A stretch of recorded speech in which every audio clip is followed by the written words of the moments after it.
Xaku just got their long-awaited Prime release, and let me tell you, we're gonna have a nice one today. I'm talking constant invisibility without us having to do anything, full enemy armor reduction without us having to do anything, AoE viral priming without us having to do anything, and most of all, scaling damage even into the highest levels, and now say it all together, without us having to do basically anything. Big shout out to all our generous channel members who help me keep the lights on, and now, let's take a look at this madness. First things first, you know the drill, let's talk about the skills. Now, as I'm sure many of you will remember, I already have a video out on Xaku, so this one is sort of an updated, stronger build. But what that also means is that I already talked in detail about all of Xaku's skills and how they work, and there isn't really a change to those skills. So, instead of going over every single detail again, for today, I'm only going to focus on those details of the skills that are relevant to this build, and I'm going to leave out the rest to save some time. If you want to have all the details about Xaku's skills, you can check out my older Xaku video later. But with that being said, let's go over its first skill, that being Xata's Whisper, and what it does, to break it down very quickly, is it infuses your weapon with void damage. It has some crazy synergies, especially when you use it as a subsume on other Warframes, and there is a lot to say about this skill, but we're not going to do that today because in today's guide, we will replace it with something from the Helminth, because today's build does not benefit from Xata's Whisper at all. Skill number 2, Grasp of Lohk. This is going to be the main focus of today's build, or main source of damage, and what it does is you steal the weapons from nearby enemies, and then you have them floating next to you, shooting automatically at targets in your vicinity. Now, the weird thing about this is that the amount of weapons that you can steal scales with your ability range, so you gotta make sure to have that as high as possible to have more weapons, and also the damage output of Grasp of Lohk scales with enemy level, because if you steal guns from enemies that have a higher level, then those guns will also deal more damage in return, meaning this is a perfect tool, especially in very high level content, because it keeps up nicely with the enemies. However, there is also one downside we need to talk about here, and that is when some time ago the enemy armor and enemy HP were reworked, this indirectly nerfed Grasp of Lohk, because now, while enemies have less armor, they have more health, and that means it takes longer for your little floaty guns to take down an enemy. Now, what does this mean for us and for today's build? Well, it's actually pretty simple. The scaling is still there, but we need to make sure to squeeze as much ability strength out of Xaku as we can, more than ever before. But don't worry, I'm gonna show you a nice little trick on how to get more ability strength real easily later in the video. Ability number 3, the Lost. This one is a very complex ability because it has 3 different sub-abilities, but for today's build, only one of these sub-abilities is important, and that is the one that stuns one enemy and creates an AoE around that enemy, in which all the enemies that are in there or enter into it will have their defenses reduced. This applies to both shields and armor, and you can have up to 2 of these stunned enemies on the field at any given time, meaning given enough range, it is very easy to pretty much constantly have the entire room fully armor stripped. This is a really good armor reduction skill. I kind of slept on this for the most part, and I really don't know why. It's amazing. And finally, ability number 4, the Vast Untime. This is Xaku's main bread and butter, so to speak, and it is also a very strong ability. What it does is a couple of things. First and foremost, it turns you into your skeleton form, which means that you get 75% evasion. What does evasion mean? It's pretty simple. 75% evasion means whenever you get hit, there is a 75% chance that you're actually not getting hit. So this is a nice little survivability tool. The next thing it does, and that is actually really darn strong, is all of Xaku's skills naturally have timers that run down, but as long as you're in your skeleton form, those timers are paused. Meaning if you constantly refresh this skeleton form, then your ability duration is very long, because only during the recasting animation process, the timers will run down a little bit, and then they will be paused again for the entire duration. This way, it's super easy to keep all of Xaku's skill active basically for minutes and minutes on end. However, this is still not all. Also, when you cast it, all the enemies around you will be hit by sort of your shell, and those enemies will be slowed, and they become 50% more vulnerable to void damage, which, by the way, is the damage that your floaty guns deal. Long story short, the 4 is an amazing ability, have it on constantly. But yeah, and speaking about the fourth ability, there is one little feature that they added, because now, finally, they gave us a cosmetic option in which we can toggle it on and off that when we're in our skeleton form, we're actually seeing the full Xaku skin and can enjoy our fashion frame and not only run around as a skeleton. This is a really great change, and I much appreciate it. Just like I would also appreciate if you could maybe spare a like for the video, because it helps Uncle Blacky big time with the YouTube algorithm, so cheers so much for your support. Now, so much for Xaku's skills. Usually, I would now start talking about the build, how the build works, and then go into the modding setup. But today, we're gonna structure it a little bit different, because today's build has a very strong and important synergy with a very specific companion. So before we're gonna look into the Xaku build itself, we're gonna have to talk about the companion first, because otherwise the Xaku build would seem kind of a little bit weird. So here we go. As our companion of choice, we are going to use the Shade Sentinel. Which version of Shade? It doesn't really make a difference. The normal, the Prisma, the Prime, you can use whatever you have. The main reason we use Shade though is their ability Ghost, which gives us the pretty much constant invisibility that I teased in the intro. Ghost makes it that whenever you are within 24 meters of an enemy, you get cloaked. This invisibility lasts as long as you are within 24 meters of some enemy, and it only breaks when you either start attacking enemies with your weapons, or if you are further away than 24 meters from an enemy for more than 3 seconds. So, long story short, this invisibility is going to be pretty much constant because there's always some enemy around you as long as you don't attack with a weapon. And this with a weapon part is important because if you deal damage with Warframe abilities, that does not count as weapon and does not break your invisibility. Thinking back to Grasp of Lohk, our skill with the floaty guns that shoot at enemies, I think you can kind of see where we're going. Now, to be fair, you don't necessarily have to go with Shade. You could theoretically also use the Huras Kubro because it too has the same skill, but I personally think Shade just benefits Xaku a bit more, so that's why I used it today. Let's take a look at the Shade build. First of all, of course, we go with Ghost for the invisibility. Next, we use Guardian, which completely refills our Warframe shields should they go down if we get hit by something that helps with the survivability. Vacuum to suck up the loot. Primed Regen so we get our Sentinel back quicker if they get hit by something. And then Calculated Redirection and Accelerated Deflection, both for more survivability for our Shade, so they hopefully don't even die all that often. As for the combat performance, it's actually not all that much that we need here because most bond mods that are must-haves on other builds don't really apply to Xaku. All we do here really is Manifold Bond so we can reduce the cooldown on our shield regeneration through Guardian, Momentous Bond to have an even faster recovery if Shade ever happens to go down, Animal Instinct for the loot radar, and finally one mod that we need to talk a little bit more about, and that would be Duplex Bond.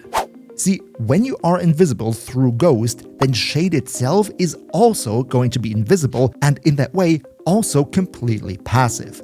However, if we use Duplex Bond and therefore create up to 3 clones of Shade, these clones are not going to be invisible and these clones are going to attack the enemies, and because it's not you or Shade itself but the clones, this is also not going to break our invisibility. So in this way, we're going to use the clones of Shade to attack the enemies and prime them with elements without us personally ever having to touch a weapon at all. Now, speaking of priming enemies, which weapon are we going to use on Shade? To be fair, there are multiple options and you could of course go for whatever you feel comfortable with. I personally though went for the Tazakor because this is also something that I kind of think that I slept on for too long, and it's actually a super duper great companion weapon. To put it short, the Tazakor is basically the companion variant of the Amprex. Shoots out an electricity beam that links up to nearby enemies. Therefore, can hit multiple foes at a time, and if we're considering that we're gonna have 3 of these clones all with the Tazakor on the field at the same time, that means we're gonna hit quite some enemies with those beams. As for how we mod the Tazakor, it's actually not going to be all that important. The only thing that really matters is that we have a lot of status chance. And then finally, I went for Continuous Misery as well as Hunter Track, which massively increases the status duration, making sure that enemies will be primed with status for so long that it's basically never going to go away at all. This right here would be my full Shade build. This right here would be my full Tazakor build, and now that we know how exactly the companion works and what their job is in the whole build, let's finally start talking about Xaku themselves. So, Xaku themselves. Let's start by going into the Helminth room and talk about which Helminth ability we are going to use today. As I said in the ability section of the video, we are going to replace Xata's Whisper, even though it is a phenomenal skill, with something else from the Helminth, because today we don't need Xata's Whisper. See, as I also said, our main source of damage is going to be the floaty guns from our second ability, and those floaty guns do not benefit from the damage bonus that Xata's Whisper gives us, therefore we don't need it today. Instead, for today's build, we're gonna go for Grendel's Nourish, and before you boo me into the ground, please listen to me for 1 second. I am aware that Nourish on pretty much every build is kind of a boring choice, but especially for Xaku, it gives us a great skill set that we really need in this setup. First of all, as for every other frame, Nourish of course helps us massively with our energy income. Next, it applies viral to our weapons, but also the weapon of our companion. Therefore, even though on our Tazikor we didn't have innate viral, now there will be viral on the Tazikor of our companion, meaning the companions will also do some viral priming for us, which is great. And finally, and this is the most important part actually, when you have Nourish on and you take damage, then there is going to be an AoE viral explosion coming from your Warframe, which applies viral to all the enemies around you. A great, completely passive AoE viral prime for which you don't have to actively do anything. Up next, let's talk about the Archon Shards that I used right here. This is pretty straightforward. First of all, we go for 1 yellow, ideally a Tau Forge, 4 casting speed, because I personally find a bit more casting speed on Xaku is quite convenient. Up next, we go for 2 blues into more maximum energy in order to not have to use a flow mod. Mine here are Tau Forged, but if you use normal ones, that's also perfectly fine. You're not gonna have energy problems with this build. And the last 2 are relatively flexible, but I went into more ability strength because, as I initially said, for our floating guns, we need to make sure to have as much ability strength as humanly possible. But now, let's finally talk about the Xaku build itself. First of all, in the aura, we have to use combat discipline. The reason for that is that the viral explosion from Nourish only triggers if we get damage, and because we're going to be constantly invisible, we won't get consistently damaged. Therefore, with combat discipline, we damage ourselves and we constantly trigger the Nourish viral explosion for the AoE priming. My personal recommendation here would be to use combat discipline at rank 0, because otherwise the self-damage is actually going to be a bit nasty. However, if you don't want to use as many forma, then what you also can do is go for a max rank combat discipline, but then use a mod on your companion that heals you. Next, for the energy economy, we first have, of course, the Nourish Subsume, which massively increases our energy income, but just to be sure, I also decided to go for Arcane Energize. I personally think there isn't much else that is needed, so it's not like we're missing out on anything. Then, as I have said many times before, we need to have a lot of ability strength, which means we're going for Blind Rage, Transient Fortitude, Umbral Intensify, Power Drift, and Mold Augmented. Now, to be fair, Power Drift in the Exilus is not a must, and theoretically, you can use here whatever you like. The problem is, though, that if you go for a rank 0 combat discipline, then you don't have enough mod capacity for Prime True Footage, for example, so I just decided to go for a rank 4 Power Drift, and that's it. But Xaku does not only need a ton of strength, but also a ton of range, so we go for Overextended, Stretch, and Augur Reach. If you wanted to, you could also replace Power Drift with Cunning Drift to get even a little bit more range. It's really up to you. And finally, we go for Prime Continuity to counteract the reduction in duration that comes from Transient Fortitude, as well as Rolling Guard for that little bit more survivability, just in case you get hit by an Eximus or a damage over time effect or whatever. And this right here then would be the full Xaku Prime build. Whew, that was quite some build explanation, wasn't it?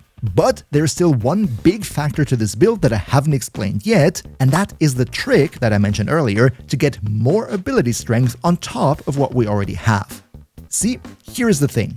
When you cast Grasp of Lohk and therefore get the floaty guns, the duration of this is going to be very, very long, because whenever you're in your skeleton form, the countdown is going to be paused, and we're pretty much going to be in our skeleton form all the time. So what we can do is, we equip our Xaku with the Grimoire and put Voam Invocation on the Grimoire, which makes it that when you shoot the alt fire, you get up to plus 60% ability strength.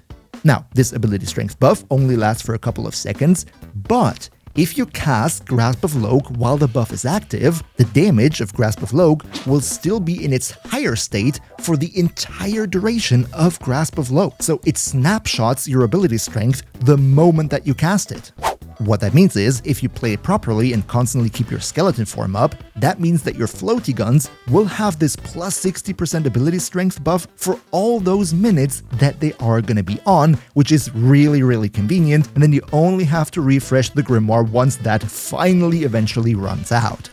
Oh yeah, and by the way, if you don't find it all too finicky and you would be willing to also use your operator, then of course you can also use your Madurai Focus School on top of the grimoire to amp up your ability strength even more, so Grasp of Lohk would be even stronger. But before we wrap it up for today, let's also take a quick look at how exactly this build setup is going to be played in practice. First off, when the mission starts and the first enemies stream in, your shade is instantly going to make you invisible, giving you the breathing space that you need and making sure that you don't get nuked away right at the beginning of the mission. Next, you want to activate your Nourish and your Skeleton form and make sure to keep the Skeleton form up constantly from this point on. Then you fire the Grimoire Alt Fire into a blob of enemies to get that 60% ability strength buff. Next, you're going to go for Grasp of Lohk to steal the enemy's weapons, which is then going to be empowered by the Grimoire buff. And finally, you're going to cast your 3 at 1 or 2 enemies in the room to make sure that you have your quote-unquote force fields around you, which constantly armor strip all the enemies that are streaming into the room. And that's pretty much it. All you have to do now is bounce around in the room while your Grasp of Lohk guns are going to do all the damage for you, your Nourish is going to do your viral priming for you passively, your Shade is going to keep you invisible the whole time, and the armor strip also doesn't have to be refreshed all that often, because also this countdown is going to be paused as long as you're in your skeleton form. The only thing you really need to do is recast Nourish, because this countdown is not going to be paused in the skeleton form. And if you want to amp up your damage even more, then you can even spam your skeleton form, because as I initially said in the video, when you throw out your shell, then enemies hit by the shell will also become more vulnerable to your void damage. As you can see, this build is very companion dependent, so if you still need to get up to date on what the current companion meta in Warframe looks like, then definitely don't miss out on this video right here. Another massive shout out to Niels V, Demon Lord Cell, Demon Emperor, Emperor Prime, Nos Linux Gaming, Turtle Pier, Undercarnier 2, Streamjet21, SignUpKing 5000, Mihawk HE, Yagis, Hoke Hunter, and all other generous channel members for your continuous support. We see each other, hopefully in the next one, and until then, as always, good loot!